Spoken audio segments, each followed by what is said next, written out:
Pompey Sound, your hourly update from Fratton Park, sponsored by Piglet's Pantry, the home of award-winning and handmade food on the South Coast. The possibility that Iron Man central defender Atkinson could be on his way back to Fratton Park on a permanent basis, that the possibility of that happening, which so many fans want and apparently so many members of the recruitment team would also welcome, the possibility seems to be strengthening with every twist and turn. Not with every twist and turn, that's not true. It's turned back our way and will probably turn back against us in the coming 48 hours, whatever.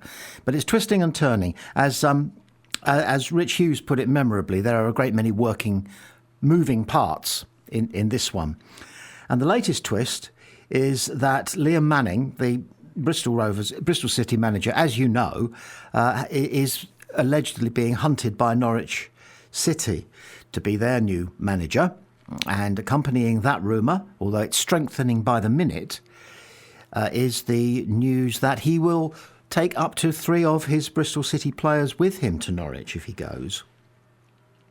Now, Rob Atkinson is unlikely to be one of those because he wasn't particularly in favour with Manning in the time that he was at City when Manning was in charge. So Atkinson would then be at the mercy, because he's got a year to run on his contract there, with whoever Bristol City get in.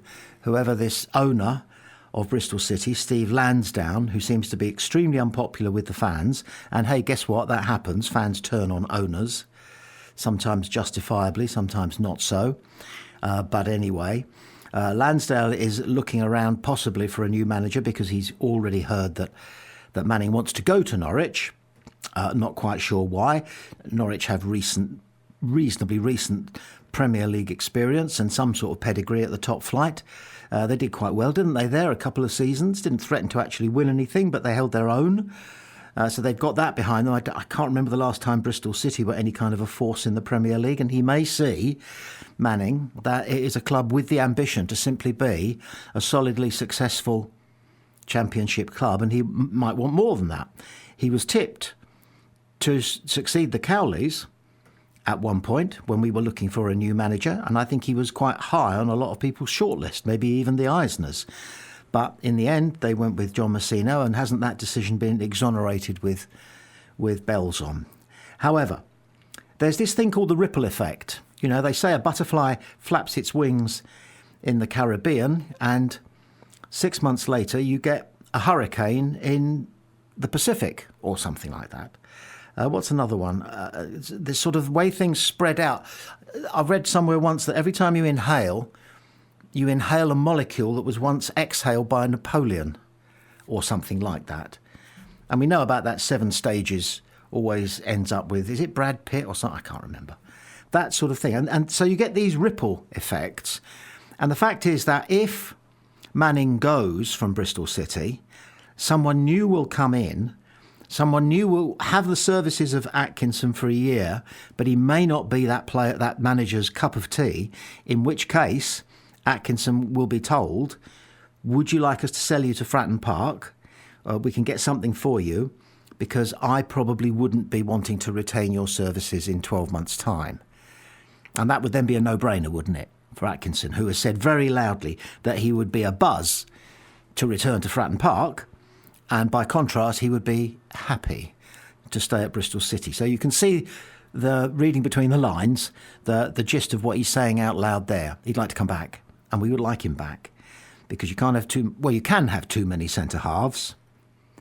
But the way injuries have hit us during our first season back in the Championship for 12 years, you need plenty of backup.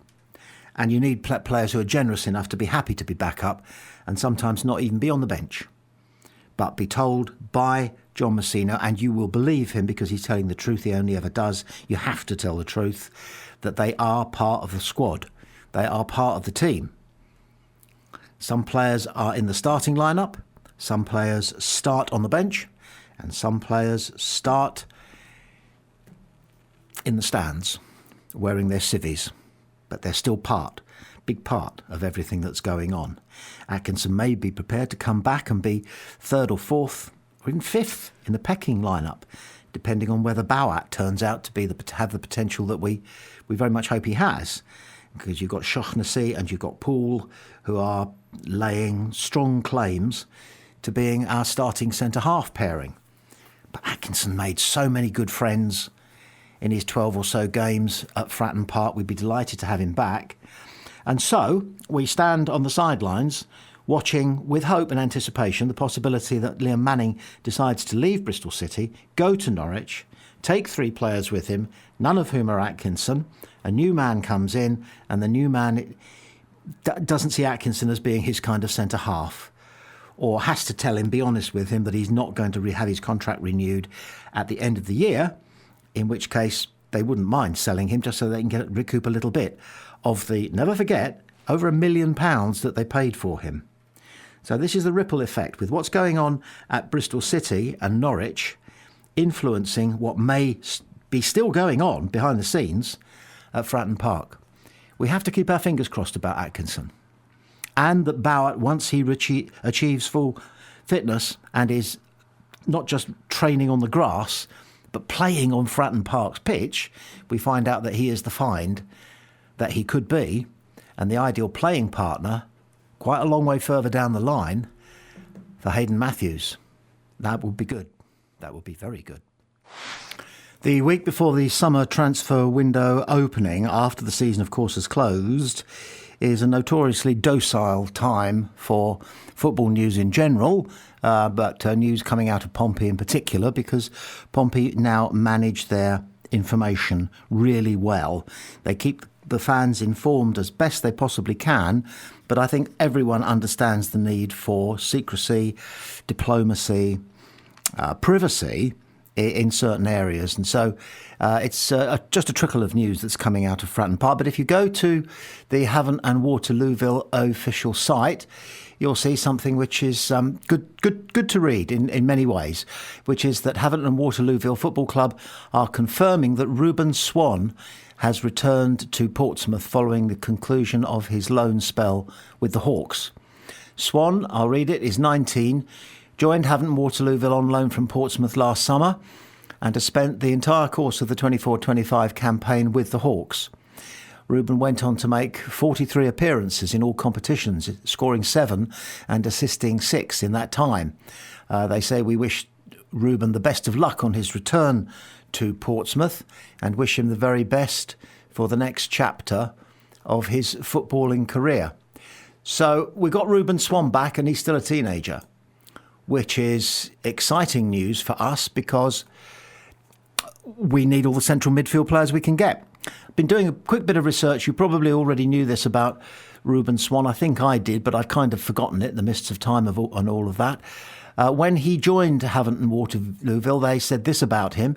Swann, who is 18, joined Portsmouth from AFC Sudbury in June 2024, signing his first professional contract at Fratton Park. Ruben then joined AFC Sudbury's academy as a first-year student following his release from... I said then, I meant Ruben joined AFC Sudbury originally, their academy, as a first-year student following his release from Colchester United's academy. And whilst he was at Sudbury, he transitioned to central midfield, having previously played at centre-back whilst at Colchester. In his first year, he played a key role in AFC Sudbury Suffolk's FA Under-18 Cup victory, scoring twice in the final in a 5-1 win against Needham Market Academy. Ruben made his AFC Sudbury first team debut in the last game of the 22-23 season away at Great Wakering FC, and Swann will now join us in PO9 on loan for the 24-25 season. Oh, I see. Havant and Waterlooville refer to themselves as PO9. I didn't know that. Apologies there. So he looks like a solid central midfield player, somebody who was with a professional club as an academy centre-half, and then transitions into a central midfielder who scores goals and makes assists, is obviously someone who has a physical presence in the middle of the pitch.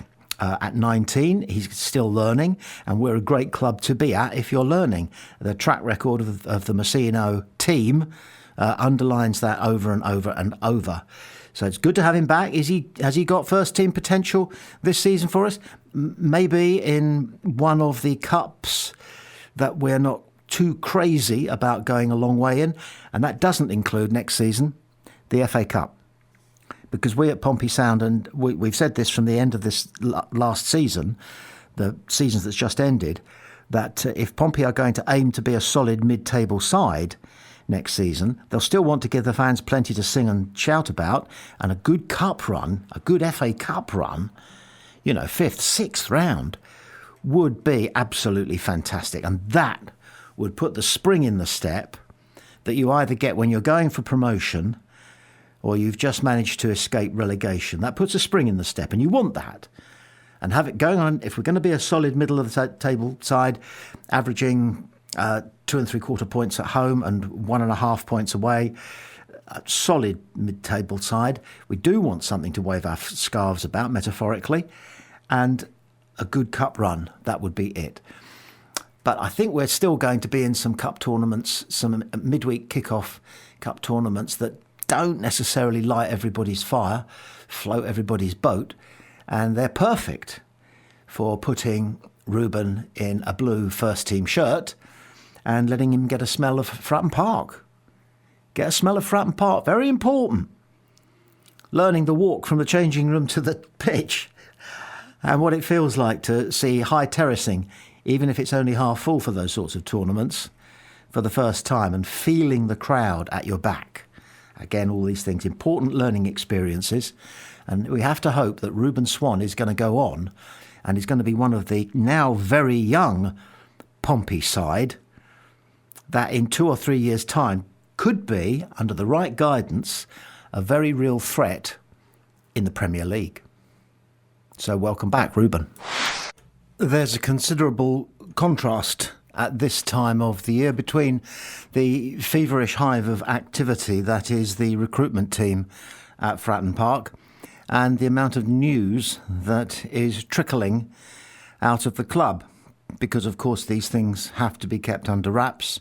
They need to be top secret for a whole variety of reasons, far too obvious for me to bore you by reminding both of us. But there is this from Football League World, which is just a puff piece, really, but it's worth me reading it to you. Portsmouth FC will have been delighted by the way their 24-25 season played out following their promotion back to the Championship the year before. Pompey had spent 12 consecutive years in the bottom 2 tiers of the Football League, but were able to successfully consolidate their position on their return to the Championship. John Messino's side strung together a 5-match unbeaten run to close out their campaign, a run of form which ultimately saw them beat the drop with 2 games to spare. The attention of Messino and the club's hierarchy is now turning towards ensuring they strengthen the squad in the summer to push forward once again next term. After a promising return to the Championship this season, there's plenty of optimism at Fratton Park heading into the summer. A strong summer transfer window for the club could supply Messino with the tools he needs to put even more daylight between Pompey and the bottom 3 next term. As ever with the Championship, some enticing games are currently... I beg your pardon, I'll read that again. Some enticing names are currently without a club at the start of the summer. With that in mind, Football League World asked resident Portsmouth fan pundit Miltos Ioannidis which free agent he feels his club should chase this summer. And he believes that Messino should make a move for a player who's just departed Preston North End, a club Pompey's boss played for in the 2010s. Miltos said, forgive me, I've got a couple of names that I think would be good additions. For the first one, I think it would be quite a long shot, but Emil Rees, who's just left Preston. From what I've seen and heard, he can be a slightly frustrating player at times, but a player who has got quality and can score goals. We are looking, the we being Pompey, are looking for players who can compete with Colby Bishop, but I don't think Rees would be happy coming in as a number 2 option. I've heard good things in both games against us. This season he was decent. Rees finished the campaign as the top scorer for Preston with 12 league goals, but was then released by the Lancashire outfit, who failed to agree on fresh terms for their star man. The Danish frontman has surpassed 10 league strikes in 2 of his 5 seasons at Deepdale. And while injuries have hindered him at times, there are sure to be plenty of clubs queuing up for his signature this summer, especially considering he now finds himself as a free agent. Chris Wilder's Sheffield United were interested in signing him in January, and if their interest is to be renewed this summer, then Portsmouth would surely have their work cut out to get a deal done. He then says Mustafa Bundu may be a more realistic Portsmouth target after his Plymouth Argyle exit. He goes on, given the number of clubs that are likely to show an interest in Rees, Portsmouth should also be looking at other options to bolster their front line. If the Dane isn't ultimately tempted by a move to the south coast, then Miltos feels that Plymouth Argyle's Mustafa Bundu could also prove to be a useful option. Pompey's Greek fan, this is Miltos, continued, that argument with Bishop then leads me on to my second player, and that's Mustafa Bundu from Plymouth. He scored double digits for a really poor Plymouth side and can play from wide or right through the middle. I think he predominantly played on the right wing last season, and that's another position where we'd be looking to bring someone in. We've got to find somebody who is good enough to complement the attackers we've already got, and I think he'd be a really good signing. There is obviously a lot of interest in both, including from abroad as well, I'd imagine, but I'd be confident in either of them if they were to come down to the south coast. Bundu is set to depart the home park outfit imminently after his agent revealed his desire to leave the club, even though Plymouth offered him an extension to his deal. The attacker finished the season with 10 goals and 6 assists for a Pilgrim side that ultimately couldn't escape the drop. After such a promising season for a struggling team, the possibility of showing what he could do in a slightly stronger Championship side would surely be an attractive proposition for the 20-year-old. And if Portsmouth were unable to get Rees, then Bundu could be a very shrewd alternative option. So, many thanks to Football League World for giving us those things to think about. It's a good news agency, Football League World, one of the best. Strongly recommend you pay it a visit. From time to time, they focus on Pompey quite a bit, thanks to their star pundit, Miltos, being a Pompey fan. But there was nothing in that piece that I think we either didn't know or couldn't have worked out for ourselves about Pompey's strengths and weaknesses. We know the forward line needs strengthening. John Messina has said that himself. We carried that story about a week ago. But we know that they're looking for forwards and goal-scoring forwards at that. And so Miltos has come up with a couple there who've scored double digits last season and who are going to be free agents. And they're ticking a lot of boxes with the Pompey recruitment team there. The fact that Pompey are not going to be aiming for promotion next season seems to be accepted by everybody, which is a very healthy state of affairs, because it would be too rapid a trajectory and we would almost certainly come straight down again, like some teams do, with egg on their face. And we don't want that. We want to build next season on what we've done in the season before that and the season before that, which was our title-winning season, then our survival in the Championship by a healthy-ish 5 points. We want to be a healthy mid-table side next season. Maybe at some point in the season have a sniff of the playoffs. Maybe scare ourselves and have a sniff of the relegation zone. But be mid-table, solid mid-table would be absolutely fine. So what strengthening of the squad there's going to be this summer is going to hopefully shape that. So we're not looking to sign the world's best 3 footballers for, Manchester United have just snapped somebody up for a bargain 62 million.